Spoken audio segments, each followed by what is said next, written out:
Hello. Hello. Hello. Am I audible? Hello. Hello. Hello.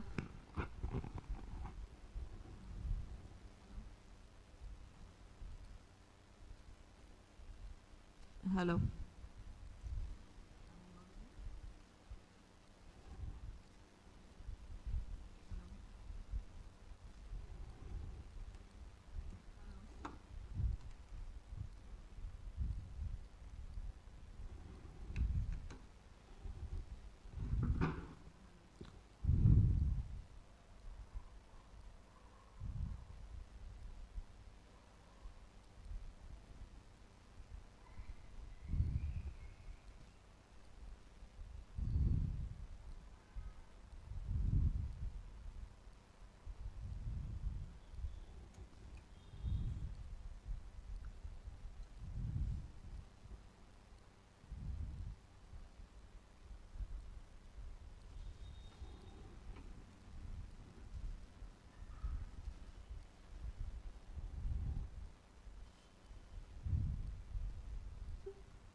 Hello.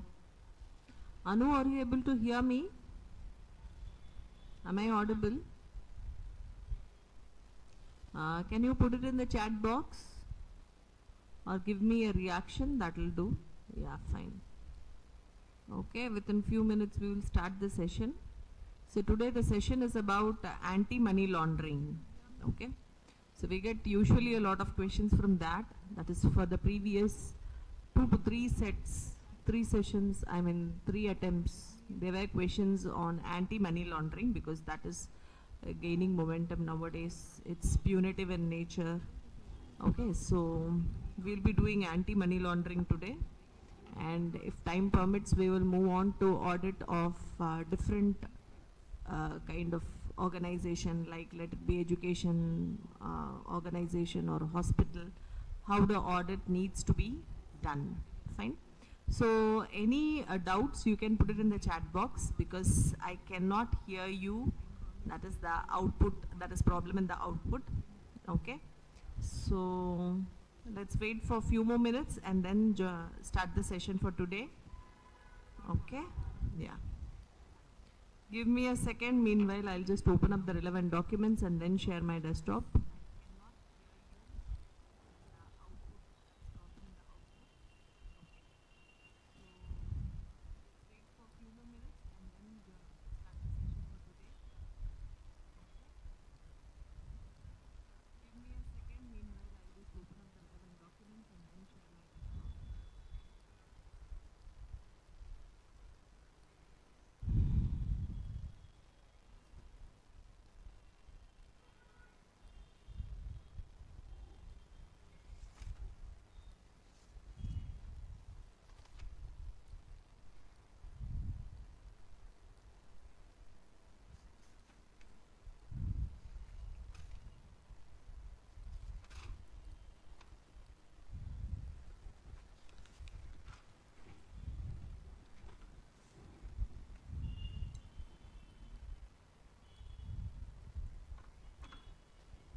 Okay, so let me just pin this one.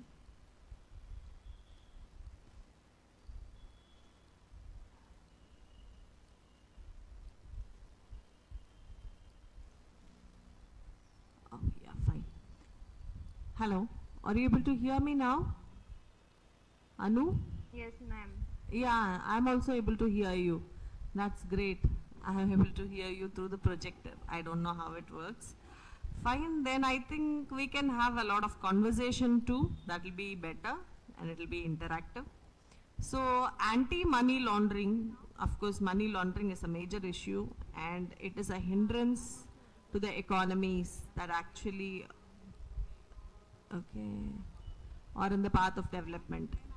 So first what I am going to do is, first we are going to go through the normal general questions about what this act speaks about, what are the guidelines in India, what are the guidelines given by SEBI and all those things.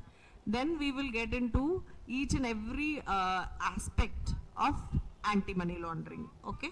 So that will be better. So these are in the question format which is given in the book. So according to the book, it is page number 772. So it has lot of questions which will give a good overview about anti-money laundering, and then we will move into the specific aspects also. Okay, so that's the agenda for anti-money laundering. So let me go through the first question. So what are the key laws that govern anti-money laundering?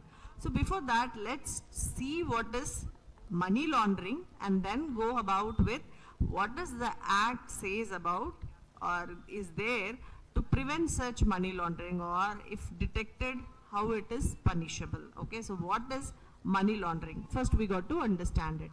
So money laundering is the processing of criminal proceeds, that is profits generated from criminal acts, to disguise their illegal origin. So for example, embezzlement. So these and all we saw in forensic audit itself. What is embezzlement?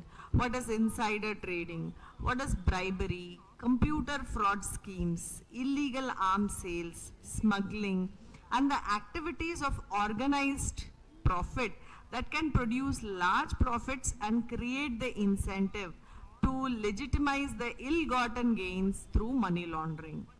So this is something illegal.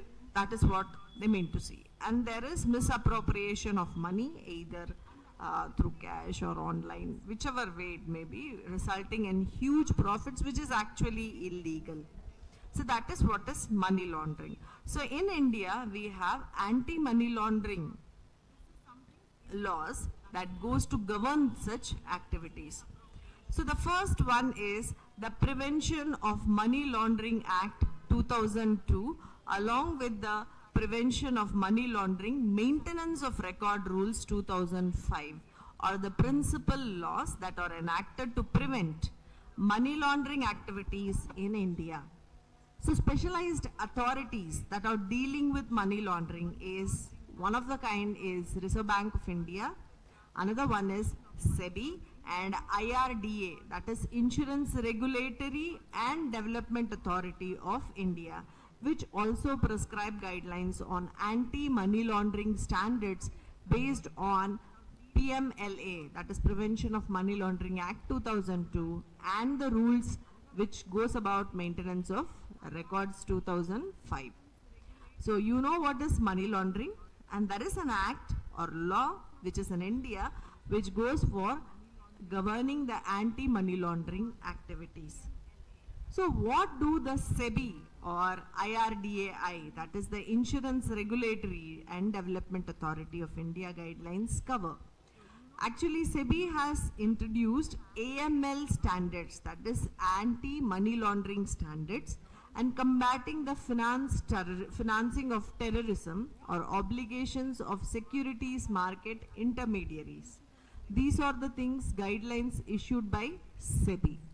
IRDAI, under this act, they have introduced guidelines on anti-money laundering program for insurers, okay, and they are sector specific based on the principles of PMLA and the rules. So PMLA and the rules is the guiding factor, and accordingly under that they have sector specific. Like if it is SEBI, it is going to go with the securities. And if it is going to be IRDAI, it is going to go with the insurers. But the guiding principles or the guidelines come from the PMLA and the rules. So this is the governing thing, which is the major of all. Okay. Then what is the extent of applicability? So who are all covered under PMLA and the rules? So this apply to all persons, which include individuals, a company, a firm, an association of firms or body of individuals, and any agency, office or branch owned or controlled by any of the above persons. So it is like all inclusive. Whoever does, it doesn't differentiate an individual, or it doesn't take just for companies, it is across everything. So if and buts, everything is covered under the extent of applicability of PMLA and the rules. So what is money laundering? That we have already seen. So what constitutes an offense of money laundering under the PMLA? So what does the act says, and what does it, when does it treat an act to be an illegal or a money laundering kind of an act? So any person who directly, so person here means it can be an individual, a company, a firm. So all these inclusivity does exist. Okay. So any person who directly or indirectly attempts to indulge or knowingly assist. See, it is not just you are directly involved. Screen is not visible. I have, Anu, is that visible for you? Yes? No, ma'am, I can see this. Sorry?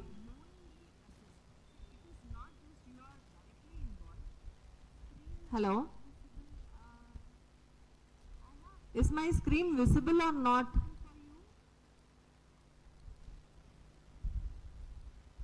Ma'am, I'll drop off and... Rakesh, can you just drop off and log in again to see whether it is visible? Because Anu is able to see it, and I am not able to also hear you, but I am able to hear her.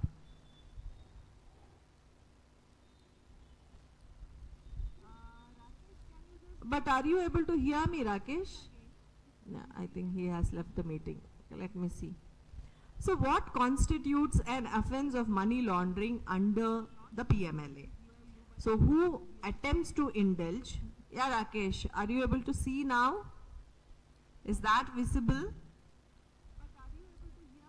Okay, and you can also respond to me, say yes or no, so that I will see whether is that audible or not. Yeah, can you just speak out? It is visible. Yeah, I'm just able to hear you at a lower space. That's okay. If you have any doubts, you just put it on the chat. That'll be fine. Okay, so what constitutes an offense? Who indirectly attempts, directly or indirectly, okay? You directly involved in it or indirectly involved in it, or you assist someone else who is involved in that activity, or is involved in any activity connected with the proceeds of crime, is guilty of the offense of money laundering. Further, concealment, possession, acquisition or use, and projecting or claiming it as untainted property of such proceeds of crime in any manner is also under, an offense under PMLA. So it is untainted property.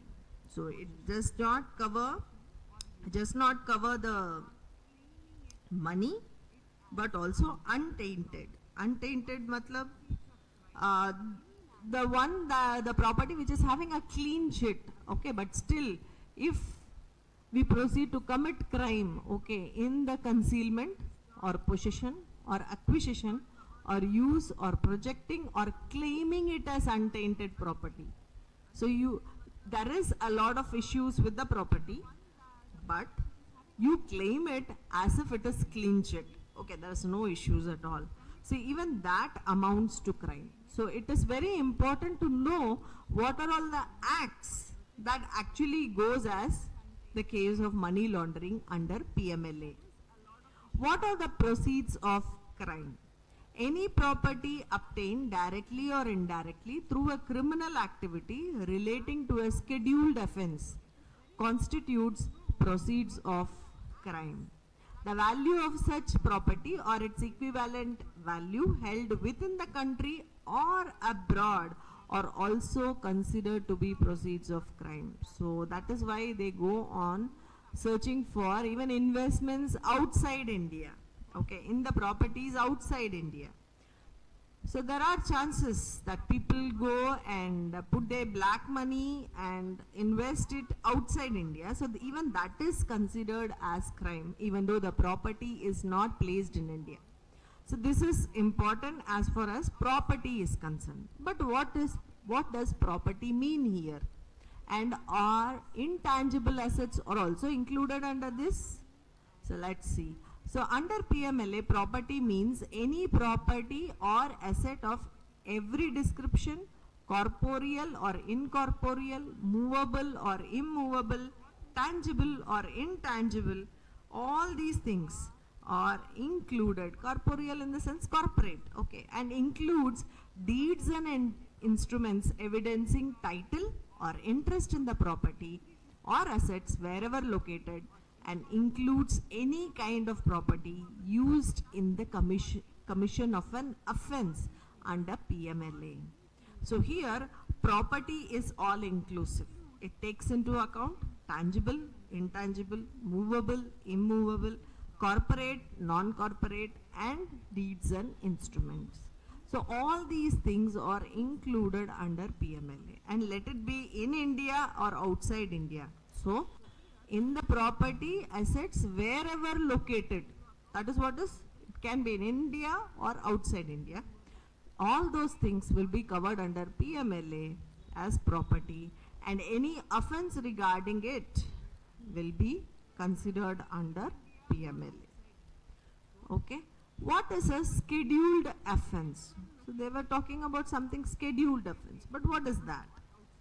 There is a list of offences that are provided under a schedule in the PMLA. These offences are called scheduled offences. The schedule consists of three parts specifying offences from 30 legislations. Some of the major legislations covered in the schedule include Indian Penal Code, that is IPC 1860, Narcotic Drugs and Psychotropic Substances Act 1985, Explosive Substances Act 1908, Unlawful Activities Prevention Act 1967, Arms Act 1959, Wildlife Protection Act 1972, Prevention of Corruption Act 1988, Companies Act 2013, and the Customs Act 1962. So all those offences that are specified under these legislations are called scheduled offences. So there are 30 legislations, out of which the important of all is these legislations. These are the major legislations. So how do we go about it? Either, of course, you got to memorize, but be careful about the years and the name of the acts. Okay. So what is the punishment? Okay, if it falls under any of the schedules of these 30 legislation, that it becomes scheduled offense.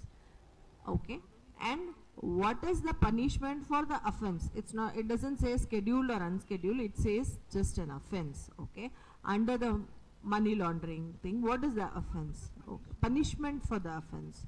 The PMLA prescribes rigorous imprisonment. Be careful about this, because this has been repeated many a times, for at least 3 years, which may extend up to 7 years, and also a fine.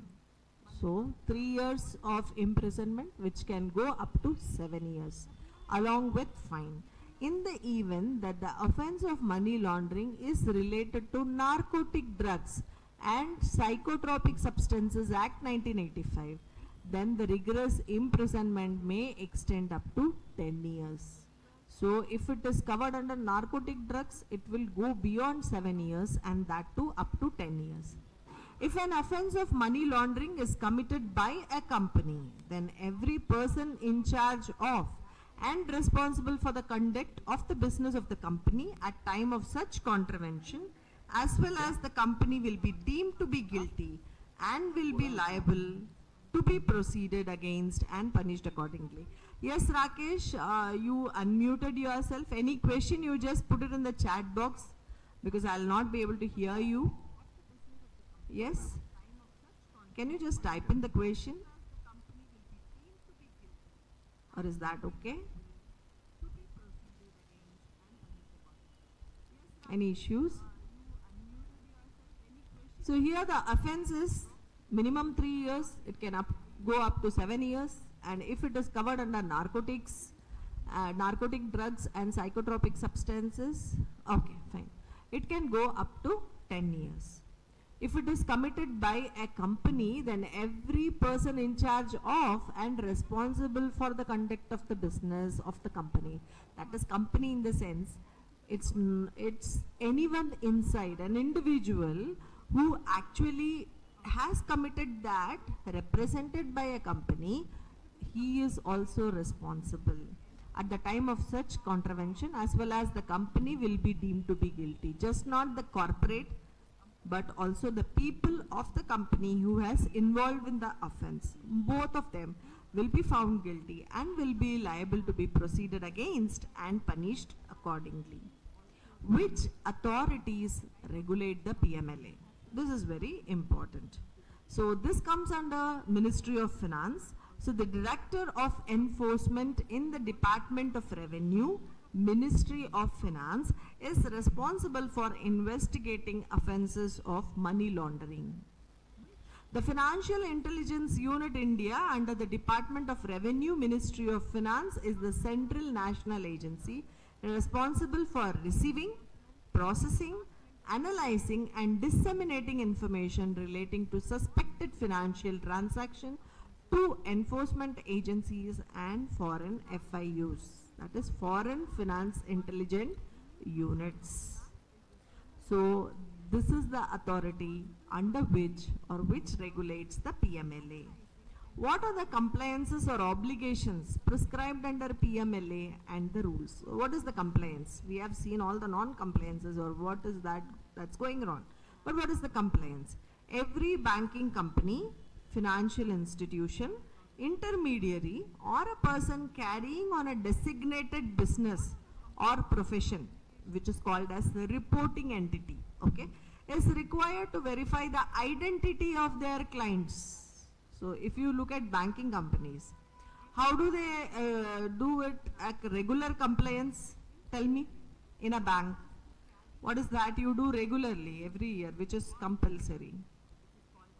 Yes? You can type in or you can unmute and let me know. So that's a financial institution, it's a banking, right? So what is mandatory in banking sector? What do they have to maintain about their customers? What is that process called?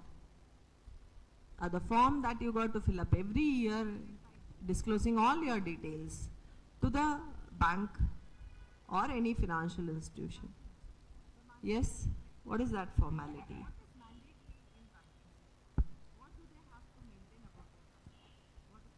It is KYC, know your customer, okay, which is mandatory.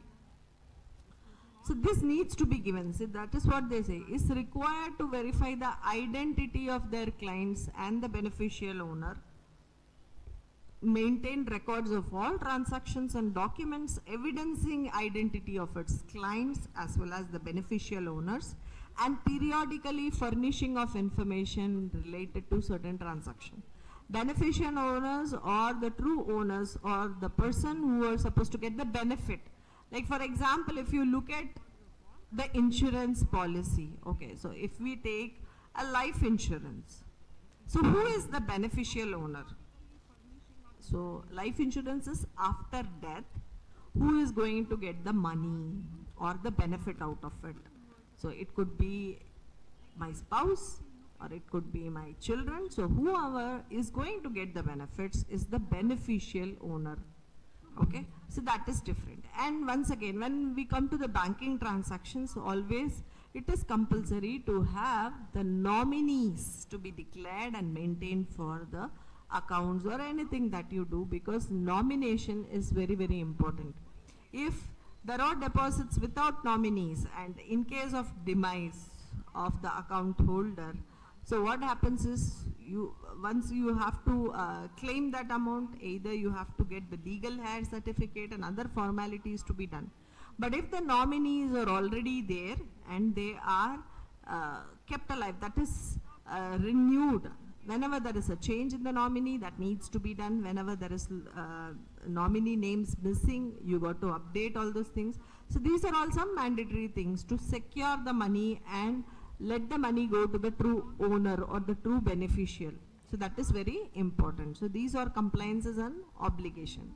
Who is covered under persons carrying on a designated business or profession? So who is that? When we say, talk about persons carrying on a designated business or profession. So this expression includes a person carrying on activities for playing games of chance for cash or crime, and includes such activities associated with the casino. So whoever is involved in that, okay. Inspector General of Registration appointed under the Registration Act 1908. Real estate agent engaged in providing services about sale or purchase of real estate and having an annual turnover of 20 lakhs or above. A dealer in precious metals, precious stones and other high value goods, if they engage in any cash transaction with a customer equal to or above 10 lakhs carried out in a single operations or in several operations that appear to be linked. And a person engaged in safekeeping and administration of cash and liquid securities on behalf of other persons as notified by central government, or a person carrying on such other activities as notified by the central government from time to time. So apparently by looking at the expression that persons carrying on a designated business or profession. So designated over here comes to person who are there involved in casino, and Inspector General of Registration appointed under the Registration Act 1908, a real estate agent, then dealer in precious metal, or a person engaged in safekeeping and administration of cash and liquid securities on behalf of other persons. And as and when anything else is notified by central government, will all be the persons carrying on a designated business or profession. Now, is there a standard or a procedure required to be followed for verification of the client by the reporting entity? So we talked about reporting entity. Reporting entity is every banking company, financial institution, intermediary, or a person carrying on a designated business or a profession is called reporting entity. So when it comes to designated business or profession, this is what is included under the definition of designated business or profession. Because banking company, financial institution, it's understandable. But when it comes to person carrying on a designated business, so that is why it is explained here. So is there a standard or a procedure required to be followed for verification of the client by the reporting entity? So what is the procedure they got to follow? The verification. So every reporting entity is required to conduct an enhanced client due diligence to take steps to examine the client's ownership and financial positions, including the sources of funds and the intended nature of the relationship between the transaction parties. Okay, so that is very important, and the reporting entity is required to see, that is mentioned about KYC. Identify and verify its clients and the beneficial owner if applicable. If applicable, obtain information on the purpose and the intended nature of business relationship in case of an account-based relationship. After the commencement of account-based relationship, the RE, that is the reporting entity, must file the electronic copy of the client's Know Your Customer or Know Your Client records with the Central KYC Records Registry.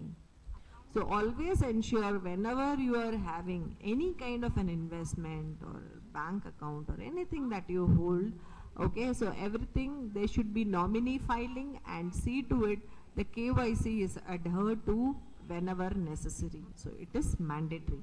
The verification process may be done by relying on the third party as well. Verify identity while carrying out the transaction of an INR of 50,000 or more, or any international money transfer operations. So these are the steps or procedure that is required to be followed for the verification. Okay, who is considered as a beneficial owner? This is very important. Like in case of company, who is a beneficial owner? Who in case of partnership firm, who is that? Unincorporated association or body of individuals or trust. Okay, so when it comes to company, who is the beneficial owner? Natural person who acting alone or together has a controlling ownership interest, or who exercises control through other means. Usually, if in case of a company, when it is a listed company, then the percentage of shares that they hold. For example, controlling ownership interest. So ownership of or entitlement to more than 25% of shares or capital or profits of the company. All those people are the beneficial owner. So what is control here? So it includes the right to appoint majority of the directors. So of course, if you hold 25% or more percentage of shares, then you have a say on electing the directors, board of directors, or to control the management or the policy decisions, such as by the virtue of their shareholding or management rights or shareholder agreements or voting rights. So in case of a company, any shareholder who holds more than 25% of share or capital or profits of the company, in this case, they all will be the beneficial owner. When it comes to partnership firm, of course, this also goes by the percentage, but here it is not 25, it is 15%, more than 15%. That is, natural person who acting alone or together has ownership of or an entitlement to more than 15% of the property or capital or profits of such association or body of individuals. So that comes to partnership firm. Then coming to unincorporated association or body of individuals. So this is all by act. So there is nothing like it can be manipulated. So you got to memorize this and do as the act says. So according to the act, who is the beneficial owner?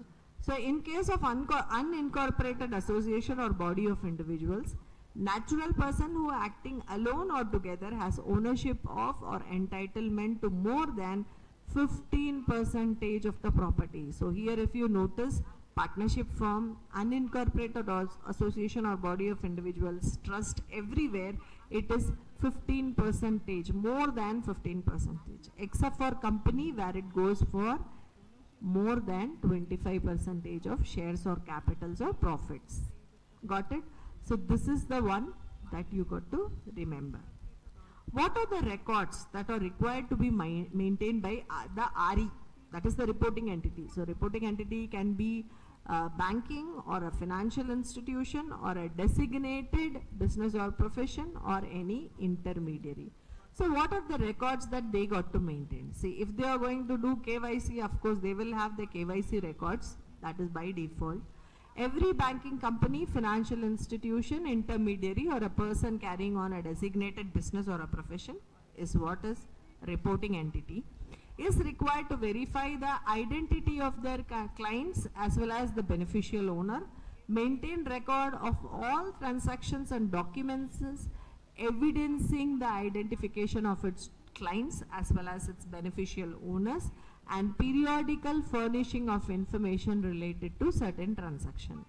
The records maintained must contain, what should it contain? The nature of transaction, the amount of transaction as well as the currency in which it was denominated, the date on which the transaction was conducted, and the parties to the transaction, to enable the RE to reconstruct individual transactions.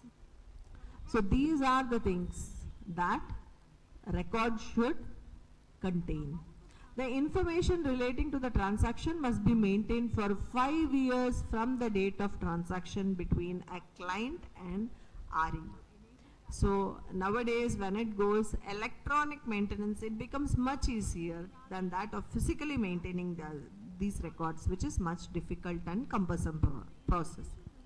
So the records relating to the identity of clients and beneficial owners as well as account files and business correspondence must be maintained for 5 years after the business relationship between a client and the RE has ended or the account has been closed, whichever is later.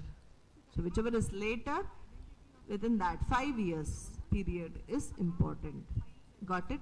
So here there are certain things like the number of years for which it needs to be maintained, the information that needs to be included in the transaction. Okay? So what type of information is required to be furnished by RE and to whom? So first we learned who is RE. Under RE we learned who are the person whom we say a designated profession or business. Then we saw what is that they got to maintain, and now what is that they have to furnish. Okay? So these are the things all about RE and its client. Okay. The information, so this is all the laws or rules or regulations. Okay. So I cannot change it or make it more creative as it is. So this is something that we have to go through it, and this is very important as well. So what type of information is required to be furnished by the REs and to whom do they have to furnish? The information required to be furnished by the RE is as below, and this information is required to furnish information to the Director of FIU India, that is Finance. Yeah, that is FIU India. So it's not the foreign one, it is the Financial Intelligence Unit India. Okay, FIU is Financial Intelligence Unit, and this information is furnished to the Director of Financial Intelligence Unit because they come under Revenue Department, Ministry of Finance. So they are supposed to get the information. Then all cash transactions of the value or more than 1 lakh INR or its equivalent in foreign currency. So cash transaction in excess of value of the value or more than, that is equal to or more than 1 lakh if it is a cash transaction, that is INR 1 lakh, or it can be equivalent to foreign currency which is equivalent to that rupees 1 lakh. If it is going to be in cash, then it needs to be reported within the 15th day of the succeeding month. That is, a particular transaction, a cash transaction has happened for equal to or more than 1 lakh rupees in the month of April. Then within 15th of May, this needs to be reported or furnished by the RE to the Director of the Finance Intelligence Unit India. All series of cash transactions integrally connected to each other, which have been valued below INR 1 lakh or it is equivalent in foreign currency, where such series of transactions have taken place within a month and monthly aggregate exceeds an amount of INR 1 lakh or its equivalent in foreign currency. So instead of one single transaction of rupees 1 lakh, you have multiple transactions which is less than 1 lakh, but the aggregate comes to 1 lakh or more. In that case, even that needs to be reported within 15th day of the succeeding month. So did you understand about the cash transaction? Yes? Shall I move on to the next set of transaction?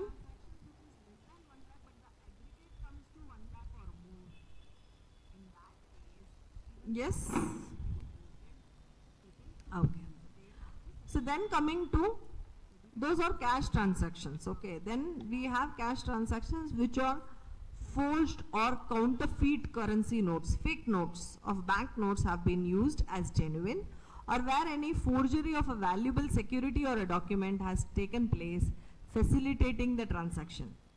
Even if it facilitates the transaction, even that needs to be reported by the reporting entities to the Director of Financial Intelligence Unit of India of the 15th day of the succeeding month. Okay, so 15th day of the succeeding month is the due date within which this needs to be reported. Just a moment.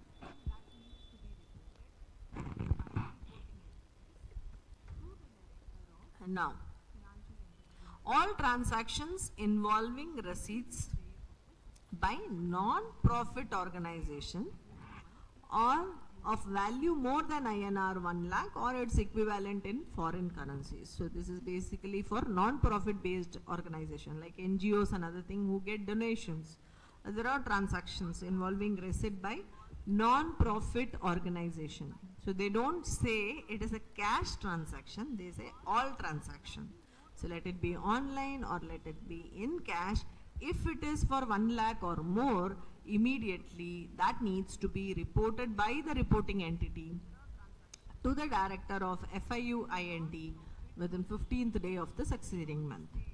Then all cross-border wire transfers of the value of more than INR 5 lakhs or its equivalent in foreign currency, where either the origin or destination of fund is in India, whether the money is received in India or the money is going outside India, to the extent of 5 lakhs or more of the value of more than INR 5 lakhs. So it is more than 5 lakhs. It is not equal to 5 lakhs.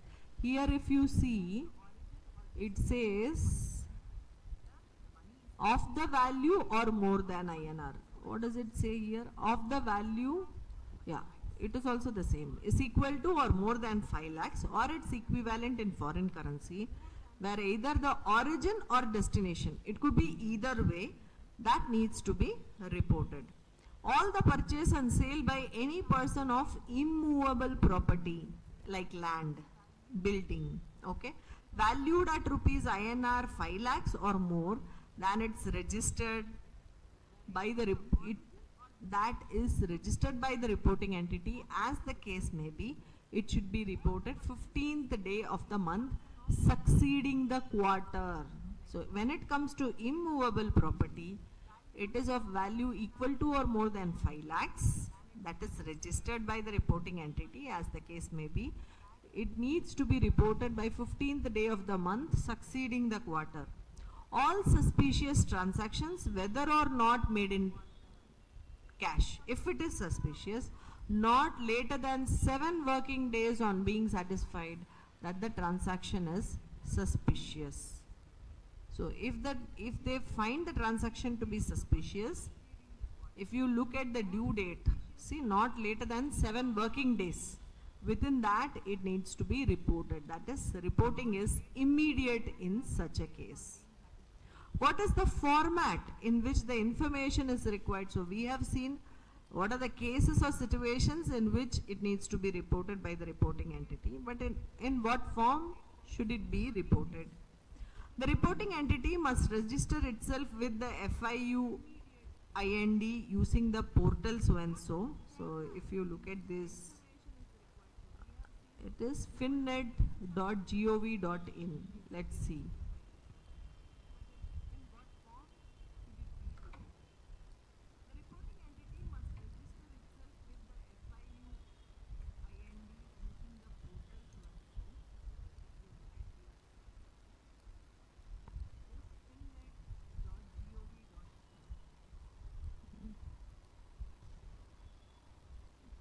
Taking a lot of time to connect. Once the registration is complete, the RE can furnish. Can't be reached. finnet.gov.in. This is portal of FIUIND. Just a moment.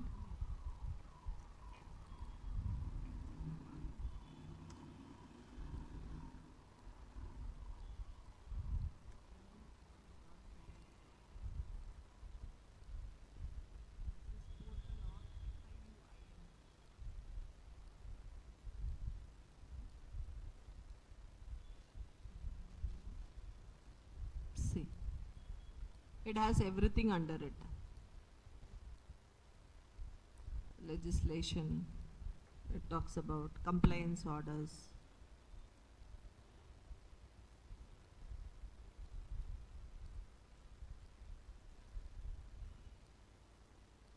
So when time permits, you can go through this. But how do we register here? It is not a registration link.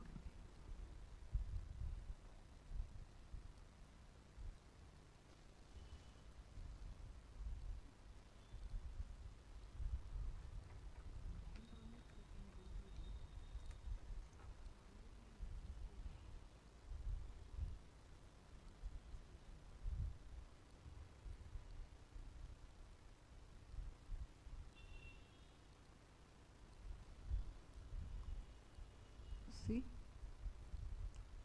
26 now. So here should be the registration link.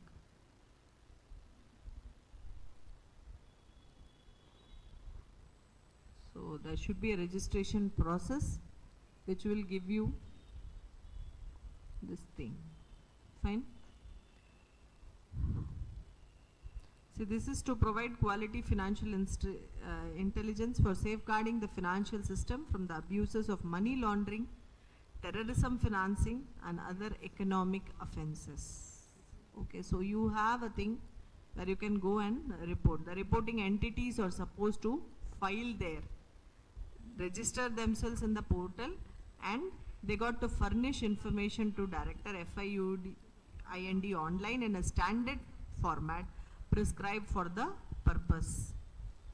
Okay, so I don't know what is the format as such. If we do a little bit of, so it's going to Ministry of Finance over here.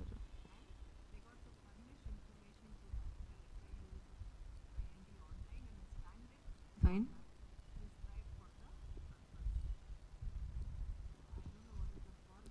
So there are a lot of things that is there in this website.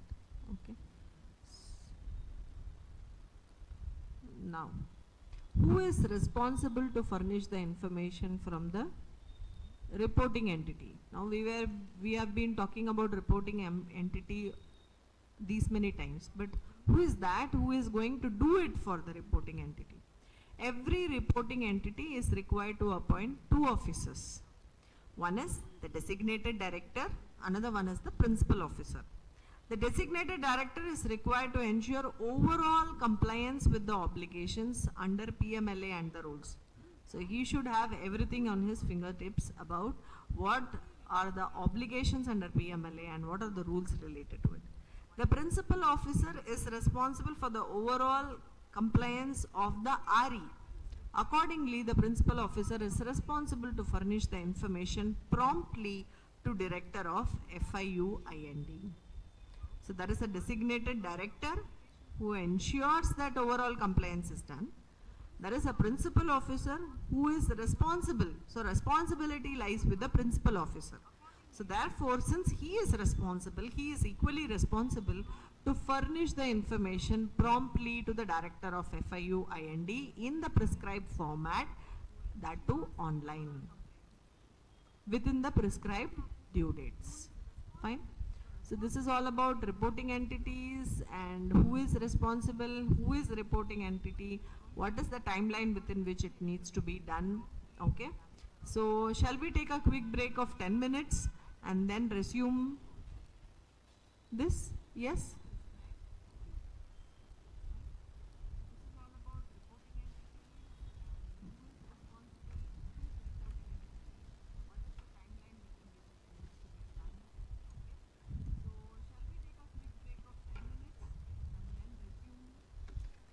Okay, so I'll just go on mute. Yes? Yes.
Okay, let's continue. Hello, are you able to hear me? Yes? Are you able to see the screen as well? Okay, fine. What about you, Anu? Is that all fine? Yes, ma'am. Oh. So since we have seen an overview about what money laundering, Prevention of Money Laundering Act in India says, what is a reporting entity, what are the other terms related to PMLA, and what is treated as offense, and what is the punishment, and all those things. That is an overview. Okay, so if you think from the exam point of view, first go through all these 24 questions, I suppose. I think we have not fully completed it.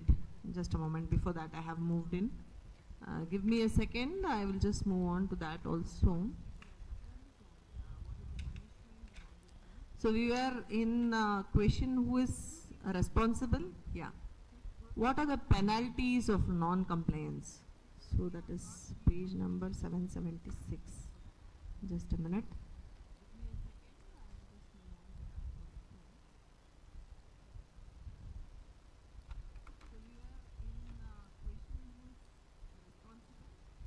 So we'll cover those 3-4 questions and then move on to the general topic. Okay, we'll go by the book, and what we will see, what is the process of money laundering, how it is taken, and what does it happen, first phase, second phase, and all those things. Okay, that is something in detail.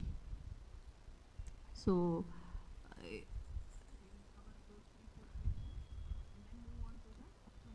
so we have just seen who is responsible to furnish. So we have two people, designated director and principal officer. The responsibility lies with the principal officer. What is he supposed to do? He is responsible for the overall compliance of the reporting entity, and he is responsible to furnish the information promptly to the director of FIUIND. And this is going to happen online in a prescribed format. So that is why they got to register in this particular website. Okay. Then, what are the penalties for non-compliance with the client due diligence process, maintenance of records, and reporting obligations of the reporting entities? See, the failure can happen with the reporting entities. So they may not be maintaining proper records, they may not be doing KYCs, or they may not have the record of transactions that are happening. So what is the penalty for those reporting entities? First one is, they will issue a warning in writing, or direct such reporting entity or its designated director on the board or any of its employees to comply with specific instructions, or direct such reporting entity or its designated director on the board or any of its employees to send reports at such interval as may be prescribed on the measures it is taking, or impose a monetary penalty of not less than 10,000 but may also extend up to rupees 1 lakh on such reporting entity or its designated director on the board or any of its employees for each failure. So it starts ranging from issuing a warning in writing and fining them up to 10,000, which can extend up to rupees 1 lakh. So these are the things or the penalties which will be given by the director of FIUIND if the reporting entities, that is the RE, doesn't follow diligently the process of maintenance of records and reporting obligations. So if they don't comply with those things, it can end up in any of these 4 kind of, offenses, penalties for non-compliance. What is the forum for appeal against the order of director of FIUIND? So an opportunity should be given, right? So how do you get that appeal for non-compliance with diligence, maintenance, or reporting obligations? Any reporting entity which is aggrieved by an order of the director may appeal before the appellate tribunal constituted under the Smugglers and Foreign Exchange Manipulators Forfeiture of Property Act 1976. This appeal must be made within 45 days from the date on which the copy is received, the order is received from the director of FIUIND Okay, so within 45 days, they can make an appeal in the appellate tribunal. But that appellate tribunal should be constituted under a specific act, which is the Smugglers and Foreign Exchange Manipulators Act 1976. Okay. What is the forum for appeal against the order of the appellate tribunal? A person who is aggrieved by the decision of the appellate tribunal may file an appeal to the High Court. So first he goes to appellate tribunal. If that doesn't work, he goes further to the High Court within 60 days from the communication of such a decision from the appellate tribunal to it any of its question of law or fact arising out of such decision. The High Court may accept an appeal within a further period of 60 days if sufficient cause for the delay is shown. So first is appellate tribunal. If that is not working, then you go further within 60 days. You have to apply for, appeal at the High Court. And it may extend an appeal within a further period of 60 days if sufficient cause for the delay is shown. What is the court of first instance to try and levy punishment for the offence of money laundering? The central government has designated special courts in consultation with the Chief Justice of the High Court for trial and punishment of the offence of money laundering. The list of special courts designated by the central government can be accessed. So this is exclusively for money laundering cases. So they have a different special court for that. Okay. What is the court of appeal against the order of the special court? An appeal or revision may be made to the High Court within the local limit of the jurisdiction of the special courts. So special courts, wherever it is located, within that local limit, whichever High Court is there an appeal can be made. So this is an overview about anti-money laundering stuff, okay, and the PMLA Act. So let's get into the general terms. Fine. So give me a second.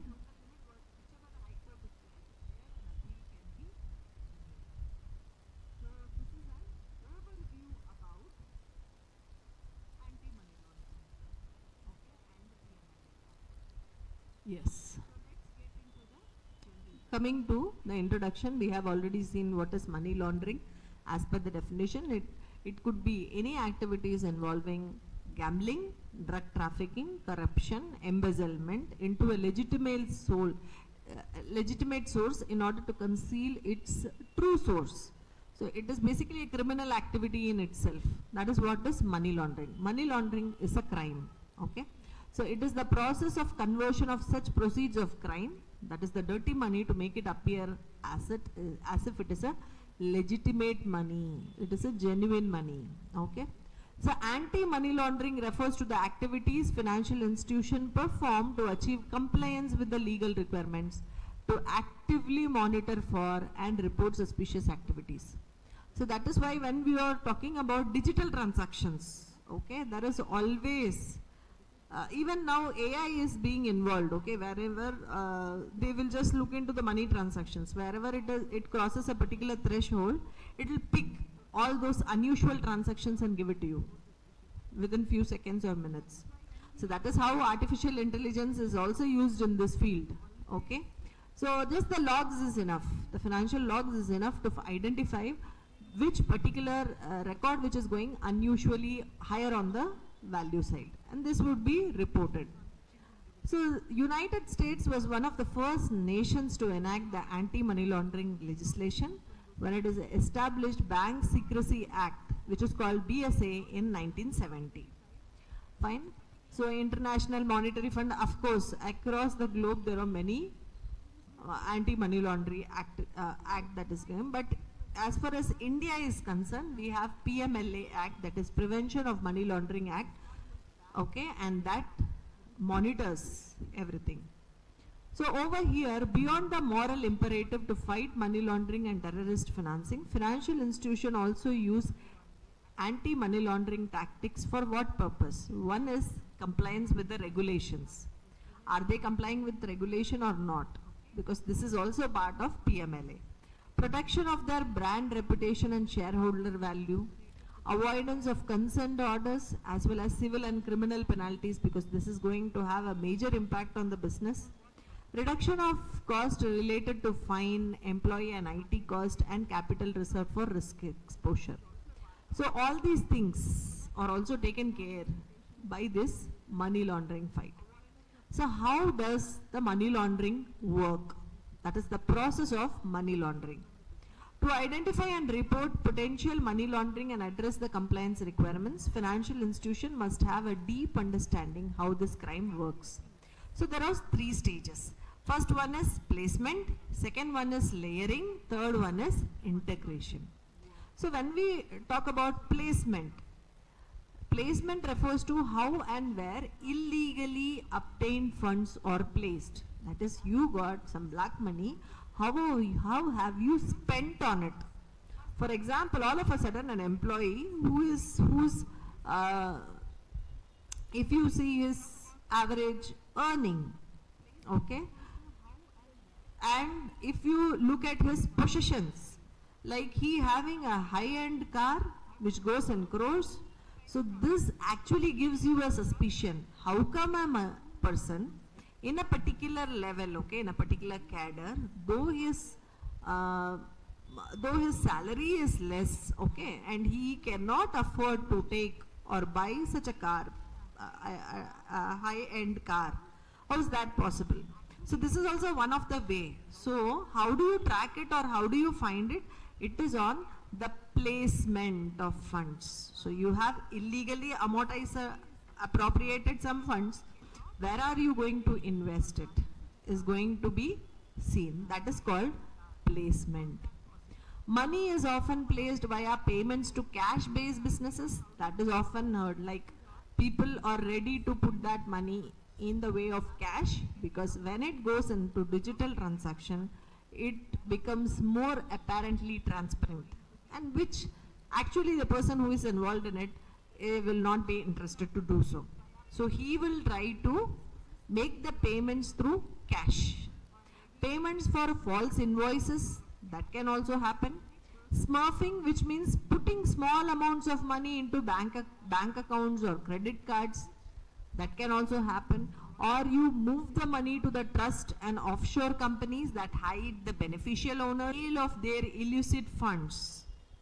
So it will be hard for the AML, that is anti-money laundering investigators, to trace the transactions, tracing of transactions. So